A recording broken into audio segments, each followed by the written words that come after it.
Seguimos rápidamente, quiero aprovechar el tiempo en la lección número 5, los que están en internet y aquí en la clase. Estamos todavía en Hechos capítulo 2 y el apóstol Pedro está confirmando una profecía de Joel y hablamos de que era una dispensación al final de ello.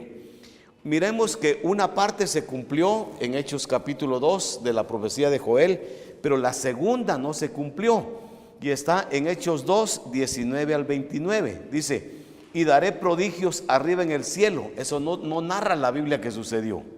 Y señales abajo en la tierra, tampoco. Sangre y fuego y vapor de humo, eso no sucedió.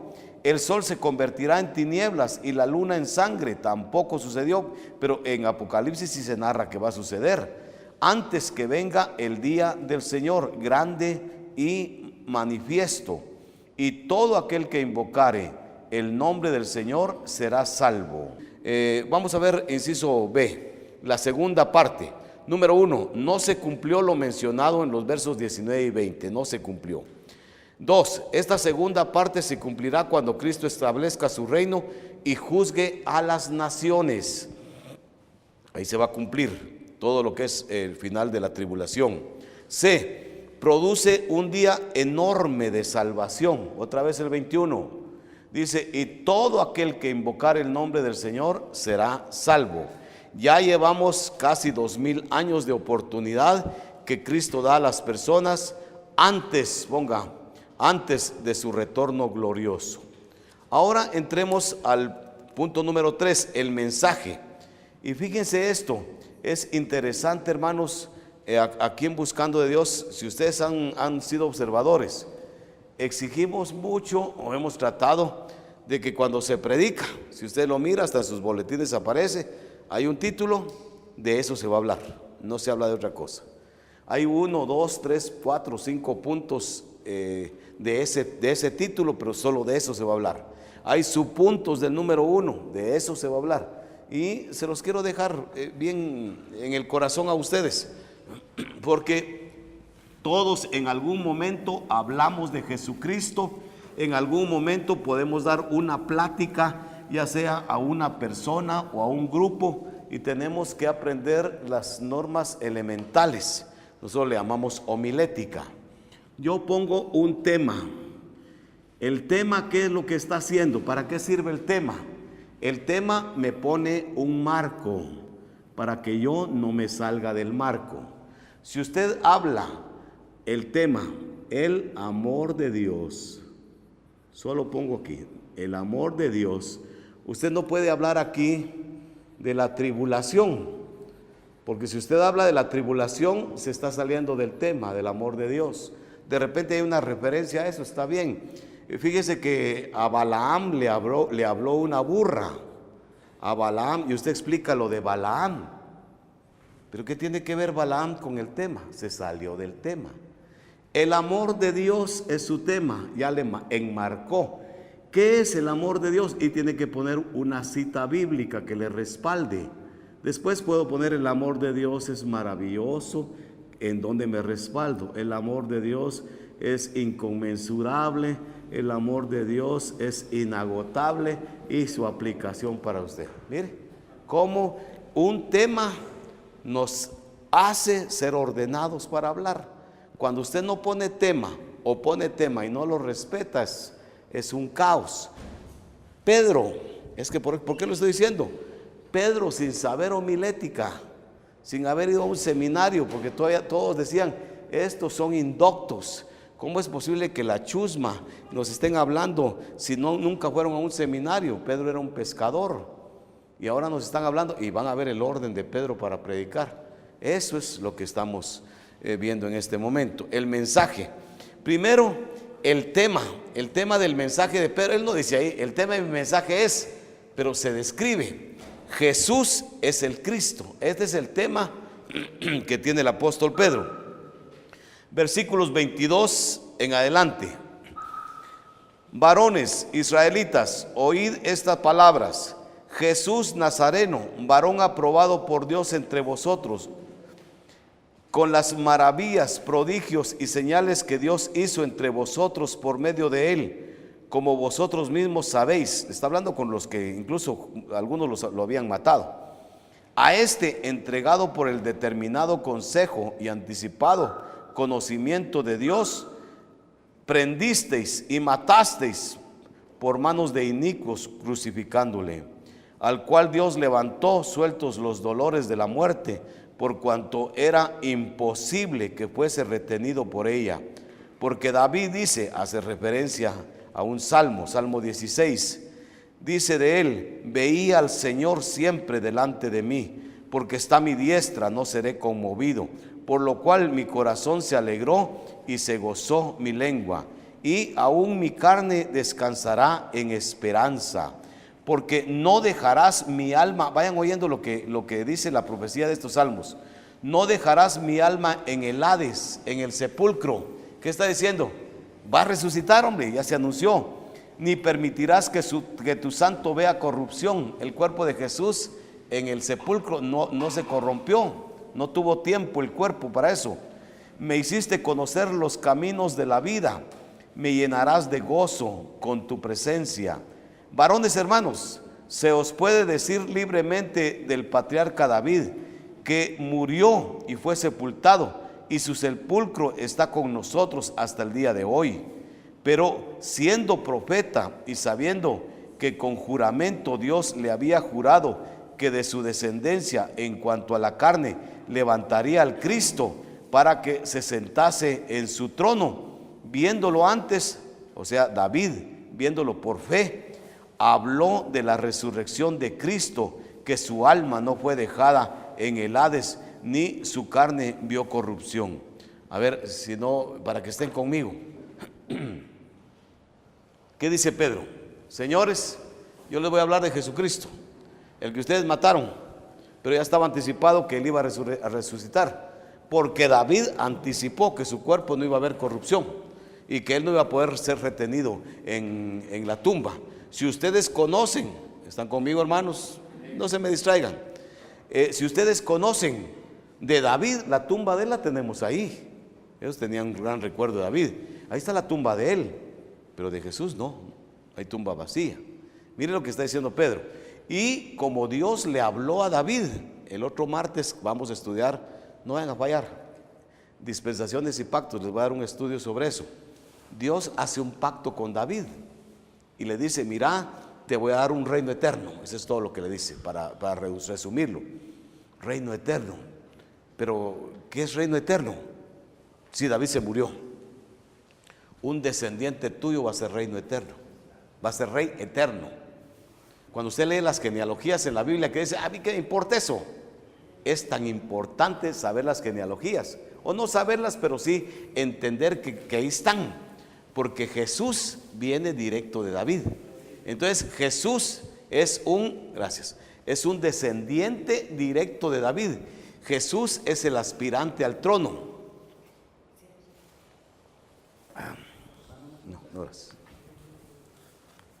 Y entonces David está diciendo, ya como Dios hizo un pacto con él, que su descendiente no iba a haber corrupción. Lo está diciendo con profecía en el Salmo 16. ¿Por qué? Ese es el Cristo. El Cristo no va a morir porque va a ser el Rey eterno. Lo está anunciando. Y después termina diciendo Pedro: ¿ya vieron? Ese que ustedes mataron y que resucitó es el que dijo David. Qué mensaje así sencillito el de don Pedro. Mire, vamos a leer un poquito en nuestra hoja. El mensaje, ¿cuál es el tema? Jesús es el Cristo. Eso es todo, fíjese. No sé si a veces cuesta, solamente de leer así cuesta, pero así como lo estamos explicando, ¿por qué Jesús es el Cristo? ¿Qué tiene que ver Jesús es el Cristo? Ya sabemos nosotros qué es. Porque los judíos, partiendo de esa época cuando Jesús estuvo, ni sus hermanos en la carne creían en él como el Cristo. Entonces Jesús aparece aquí y sus hermanos y la mayoría de gente le dice: ¿vos quién sos? Sos un profeta, estás haciendo señales, pero vos sos el Cristo, vos sos el Mesías. El Mesías va a venir a esta tierra para liberarnos de los romanos. Vos vas a liberarnos de los romanos. Se les olvidó que el Mesías, Jesús, primero tenía que venir a morir, y la segunda venida ya iba a venir a reinar. Y ellos querían, como estaban bajo opresión de los romanos, que apareciera el Cristo, pero para que quitara a los romanos. Y como Jesús no quitó a los romanos, entonces Jesús no es el Mesías. Y ahora aquí lo que está explicando Pedro es: señores, Jesús sí es el Mesías. El Mesías es el Cristo. Jesús sí es el Cristo. Y si Pedro logra convencer a la gente de que Jesús es el Cristo, entonces la gente se arrepiente y le acepta como Salvador. Ese es el mensaje de Pedro: Jesús es el Cristo. Inciso A, estamos en el punto 3, inciso A. Hizo maravillas y señales. Qué bueno. Ninguna persona podía refutar o decir que era mentira, porque muchos de ellos, los que estaban oyendo, fueron testigos de lo que Pedro aseveraba. O sea, Pedro no está hablando con gente que no vio y que no vivió. Pedro está hablando con gente que pasó y vio a Jesús haciendo milagros. Entonces está hablando con ellos. B. Los judíos y romanos que le mataron son culpables. Eso lo dice bien claro. A este, entregado por el determinado consejo y anticipado conocimiento de Dios. Esto ya no le agarró de sorpresa a Dios, hombre. Pero lo prendisteis y matasteis por manos de inicuos, crucificándole. Ustedes son culpables porque ustedes lo entregaron. Los judíos y romanos que le mataron son culpables. Cada persona es responsable de sus hechos, aunque esté profetizado lo que sucederá. Un ejemplo lo tenemos en Judas. Dios profetizó que habría un traidor. ¿Es cierto o no? Pero este no es inocente por el hecho de anunciarlo. Hay un argumento tremendo y eso quiero que lo miren. El domingo voy a comentar algo en el estudio que vamos a dar en la iglesia. Viene Judas y Judas puede decir en este momento: señores, yo no tengo culpa de haber entregado a Jesús. Si desde el Antiguo Testamento decidieron que iba a haber un traidor y a mí me cayó, ¿qué culpa tengo yo? Y que va a haber un traidor y ese traidor tiene que entregar a Jesús. Yo no quería, pero como a mí me designaron, ¿qué voy a hacer yo? ¿Qué les parece? ¿Qué dirían ustedes? Es un buen argumento, se mira lógico. Desde el Salmo 1000 antes de Cristo se está anunciando que va a haber un traidor que alzó contra mí el calcañar. Ya me tenían fichado a mí. ¿Por qué no pusieron a otro hombre? Me pusieron a mí. Y ahora me van a señalar a mí de culpable. El culpable es Dios por haberme escogido. Eso podría ser un argumento de la lógica. Pero Dios está anunciando que va a haber un traidor. Pero el traidor es responsable él de sus hechos. ¿Sí o no? Y ya van a oír el domingo lo que voy a comentar. Gente que está cometiendo pecados. Si usted cae en adulterio, ¿le podemos echar la culpa al diablo? ¿Sí? Si usted cae como el señor de Lix, con Jesús haciendo sus barabasadas, el señor de Lix, ¿qué? Y que el señor de Lix diga: es que el diablo cayó en este momentito, entonces amarremos al diablo y apaleemos al diablo. El diablo tiene la culpa, fíjese. No, el diablo puede estar influenciando, pero yo soy responsable de mis hechos. Judas, Dios anunció que iba a haber un traidor, pero Judas, él voluntariamente fue el traidor. Él sabía. Entonces Judas no tiene, o sea, Judas no puso excusa, pero hay una obra dramática en donde presentan a Judas, en donde Judas pone estos argumentos defendiéndose de que a él no lo pueden acusar y juzgar porque ya lo tenía señalado Dios anticipadamente. Así es que es culpa de Dios por haberlo escogido a él. ¿Por qué no escogieron a otro? Pero aquí estamos enseñando, hermanos, que todos somos responsables. Usted es responsable de lo que usted hace, ¿verdad? Todos somos responsables de nuestras decisiones. Número 1, era designio de Dios. Jesús tenía que morir en la cruz para ocupar nuestro lugar y llevar nuestros pecados. Ponga llevar. Ya se sabía, Dios iba a llevar a Jesús a la cruz para pagar nuestros pecados. Iba a haber alguien que lo iba a traicionar, pero Dios no obligó a Judas a hacerlo, sino que Judas voluntariamente lo hizo y él es responsable. Número 2, para darnos vida eterna, alguien tenía que pagar el precio y fue Jesucito quien lo hizo, su sacrificio vicario. ¿Quién lo hizo? Puso usted, hizo. ¿Y sabe qué es vicario? ¿Sí? vicario quiere decir en lugar de. Entonces, el sacrificio de Cristo fue un sacrificio vicario. Él se colgó en la cruz en lugar de. Eso es vicario. Por eso es que nosotros no aceptamos jamás que la Iglesia de Roma diga que el Papa es el vicario de Cristo, está en lugar de. No, el vicario de Cristo, según la Biblia, es otro igual a Cristo, el Espíritu Santo. No se le olvida. Voy a terminar toda esta lección de una vez, si no, no voy a poder avanzar, aunque se alargue la lección para la televisión. Inciso C, Dios lo resucitó, versículo 24, al cual Dios levantó, sueltos los dolores de la muerte, por cuanto era imposible que fuese retenido por ella. Aquí está el verso 24, indicándonos, 1, para vencer la muerte. Pablo nos enseña que la muerte es vencida con la resurrección del Señor Jesús. Si Jesús no resucita, vana sería nuestra fe. La bendición del cristianismo es que tenemos un líder, un líder que está vivo. Nosotros tenemos un líder vivo. Nosotros no tenemos que ir a ver la tumba de Lenin o la tumba ahora de Chávez. No podemos ir a ver a nuestro líder allá. Nuestro líder está vivo y Él está vivo eternamente. 2, no solamente nos dio vida eterna porque está vivo, sino para vencer a Satanás. Génesis 3:15 y Romanos 8:37. Romanos 8:37, ¿qué dice? En Cristo somos más que vencedores. Y Génesis 3:15, miren esto. En Génesis 3, oiga, 3 capítulos de la Biblia, apenas 3. Y ya en el verso 15 se anuncia la primera profecía. Y pondré enemistad entre ti y la mujer, entre tu simiente y la simiente suya. La simiente suya te herirá en tu simiente te herirá en la cabeza y tú le herirás en el calcañar. Ahí está anunciando que la simiente de la mujer, que es Cristo, le iba a dar un golpe a la serpiente en la cabeza y le iba a destruir. Cuando Jesús resucitó, Él derrotó a Satanás. ¿Por qué no se está botando Satanás todavía? Porque está dando sus últimos movimientos, porque sabe que le queda poco tiempo, dice la Biblia, y está viendo cómo avergüenza a Cristo y cómo se lleva un montón al infierno con él. Pero ya Cristo ya lo venció. Solo estamos esperando que se cumpla totalmente. Bueno, para vencer a Satanás, ahí están las profecías. El diablo tenía el control del mundo cuando Adán se lo entregó en forma barata.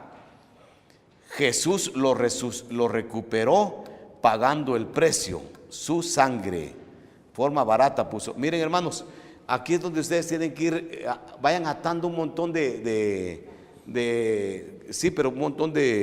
pasajes de la Biblia, y ustedes van a ir entendiendo las cosas lindas.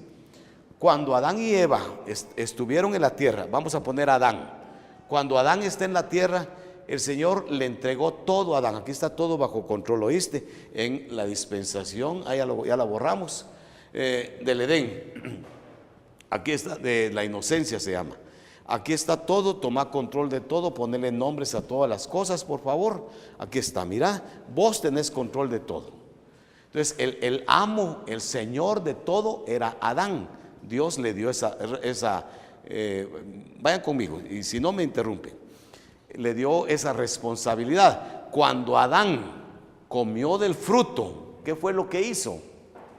Adán, vamos a poner así, todo el privilegio que tenía de ser el Señor de este mundo, se lo entregó a Satanás. Satanás lo agarró ahora, porque ahora Satanás, como ya le metió pecado a Adán, ahora Satanás se quedó dueño del mundo. Satanás es el dueño del mundo a partir de que Adán pecó. Dice usted, bueno, ¿y a mí qué me importa? Sí le importa, porque cuando ya Jesús nace y cuando Jesús principia su ministerio a los 30 años, se va al desierto y Satanás llega a tentarlo. Y una de las tentaciones de Satanás, ¿cuál fue? Mira, lo subió a un lugar, ya viste todos los reinos que están aquí, todo esto te daré. ¿Y por qué le dijo te daré? ¿Por qué Jesús no le dijo, no seas tonto, eso yo lo hice al principio? Porque en el principio creó Dios los cielos y la tierra, eso es mío. No, Satanás no estaba mintiendo. Satanás, en otras palabras, todo esto que ahora me quedó a mí porque Adán me lo dio, yo te lo devuelvo, aquí te lo devuelvo, si te hincas. Entonces ahora sí se mira lógica, porque para mí es ridículo que el diablo venga y le diga, todo esto te daré. Qué tonto sos, ¿verdad? Si es mío, si yo lo hice. Eso le voy a... ¿Por qué no le contestó Jesús eso? Porque Jesús no tenía derecho a contestarle así, porque en ese momento el dueño de todo era Satanás, por haberle cedido sus derechos por el pecado a Adán y Eva. Si hincarse ante el diablo hubiera sido recuperarlo todo, se hinca Jesús.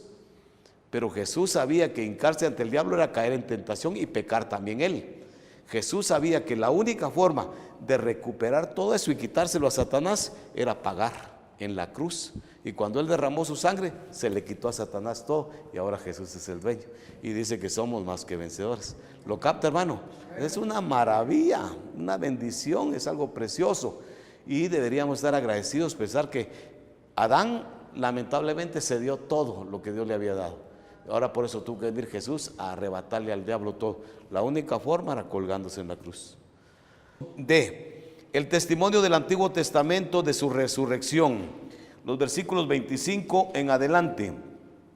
Porque David dice de él, veía al Señor siempre delante de mí. Y principia a hablar todo lo que el Señor lo está viendo vivo y que no va a haber corrupción. Leamos el D, el testimonio del Antiguo Testamento de su resurrección. 1. David, Salmo 16 del 8 al 11. Versículo 32, los discípulos son testigos.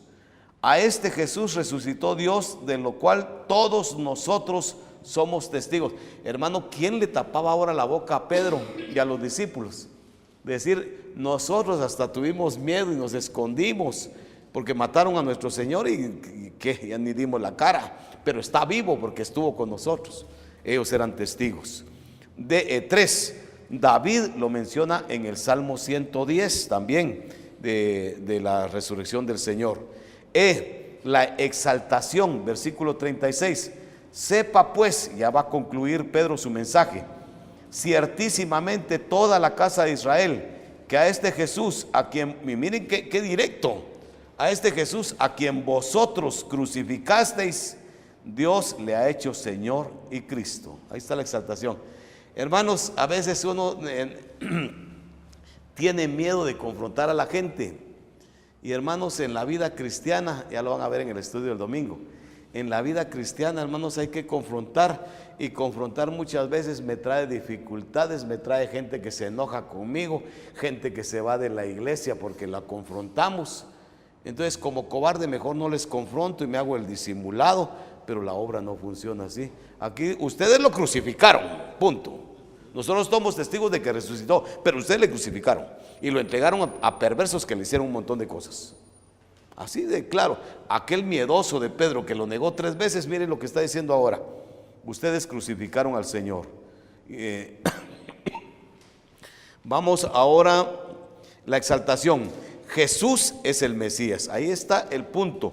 La exaltación es cuando Jesús resucita. ¿Se acuerdan de Filipenses 2, del 9 al 11? Cuando se murió Jesús, dice, por lo cual Dios le exaltó hasta lo sumo y le dio un nombre que es sobre todo nombre, para que en el nombre de Jesús se doble toda rodilla de los que están en el cielo, en la tierra y debajo de la tierra, y toda lengua confiese que Jesús es el Señor, para gloria de Dios Padre. Punto. Filipenses 2, 9 al 11. Ahí está, la exaltación de Jesús. Ya no hablemos más. Jesús, al resucitar, principió a ser exaltado por el Señor. ¿Pueden ustedes imaginar cuando Jesús llegó al cielo, hermanos? Cuando subió al cielo, qué bulla le harían, qué bienvenida, ¿verdad? Ya vino triunfador, vino como el Dios exaltado que es. Bueno, la exaltación es un acto soberano de Dios. Los judíos, escriban, los judíos habían rechazado y matado a su Mesías. Aquí Pedro explica, si Jesús resucitó, Jesús es declarado el Mesías, punto. Filipenses 2, 9 al 11, ya se los dije. Número 4, la reacción al mensaje. Ahora tenemos que confrontar. Mírenme aquí otra vez, mírenme aquí. ¿Se acuerdan que dijimos que hay que poner un tema para predicar? Si usted pone el tema, y es mejor que el tema sea más adecuadito. Todavía el amor de Dios aquí es demasiado general, pero de acuerdo al pasaje que pongamos. Pero miren, yo puse, aquí podemos poner una introducción para llamarle a usted la atención, pero lo que tiene que tener el mensaje a pura fuerza es una conclusión. Si el mensaje no tiene conclusión, dicen los maestros, es como un saco que está roto de abajo. Usted le mete un montón de cosas y cuando levanta el saco se quedó todo tirado. Entonces la conclusión es confrontarle a usted. Ya vieron que Jesús, que el amor de Dios es inconmensurable, y ya vieron que el amor de Dios es esto, y ya vieron que el amor de Dios, ¿cómo reacciona usted ante el amor de Dios? Ya está usted confrontada. Esa es la conclusión. ¿Está usted viviendo bien en ese amor de Dios? ¿Está valorando usted el amor de Dios? Estamos confrontados. Aquí se remata. Si es evangelístico, ¿está usted valorando a Jesucristo? ¿No quiere recibirle en este momento? Tenemos que confrontar y dar una conclusión. Cuando no damos conclusiones, estamos dejando un bonito tema posiblemente, pero lo dejamos roto porque no rematamos con la gente. La reacción al mensaje, miren versículos 37 al 41. Al oír esto, ¿qué les parece? Es que miren lo emocionante. Al oír esto, se compungieron, se quebrantaron de corazón y dijeron a Pedro y a los otros apóstoles: varones hermanos, ¿qué haremos? Aquí se los agarró ya. ¿Qué haremos? A mí muchas veces cuando yo predico, la gente no me dice ¿qué haremos? Yo tengo que decirle: tiene que hacer esto, haga esto, pasos prácticos que tenemos que dar. Pero aquí donde le preguntaron ¿qué haremos? Pedro les dijo: miren, 1, arrepentidos. 2, bautícese cada uno de vosotros en el nombre de Jesucristo, identificación, para perdón de los pecados, y después recibiréis el don del Espíritu Santo. ¿Qué don? La presencia, porque ahora ya va a venir a vivir a los creyentes. Porque para vosotros es la promesa, y para vuestros hijos, y para todos los que están lejos, para cuantos el Señor nuestro Dios llamare. Hasta el 41. Y con otras muchas palabras testificaba y les exhortaba diciendo: sed salvos de esta perversa generación. Así que los que recibieron su palabra, los que aceptaron a Cristo en nuestro término, fueron bautizados, y se añadieron aquel día como 3,000 personas a la iglesia. Mensajito el del nene, y había dado un primer mensaje. ¿Cuánto era? No, este es el primer mensaje, 3,000. Ya van a ver más adelante, se da otro su mensajito para arriba, otros 5,000. Yo con 2 mensajes me retiro, 8,000 almas para Cristo. No que llevo 8,000 mensajes y 3 pelones aceptaron. Terminemos. Punto número 4, la reacción al mensaje. Quebrantamiento de espíritu. Miren, hermanos, les quiero pedir en el nombre de Jesús, pidámosle al Señor que nos dé pasión por las almas, a todos. Si usted la tiene, discúlpeme hoy, pero en una generalidad sigo insistiendo que nosotros no tenemos pasión. No estoy acusándolos de no tenemos pasión. Yo sí predico evangelístico, yo sí predico los sábados y hago una invitación ahí, pero yo no me muero por la gente. Si se va al infierno, que se vaya. Yo no me quito la vida por ellos. No hay pasión. Si nosotros no tenemos pasión por las almas, estamos perdidos. Tenemos que tener de veras ese sentimiento de que nos morimos por la gente. Y entonces la palabra, usted al principio habla, es que mire, a esto quería llegar. Hable de Cristo, hermana. Es que mire, es que yo no sé cómo hablar, hombre. Es que fíjese que yo no tengo poder de convencimiento. Si usted está esperando tener poder de convencimiento para hablar de Cristo, usted está dependiendo de usted, que es muy bueno. No, aquí Pedro solo se levantó y dijo: señores, lo que están diciendo no es cierto. Estos no están borrachos. Son las 9 de la mañana, señores. Ahora les voy a explicar. Esto lo dijo Joel, ustedes deberían de saber.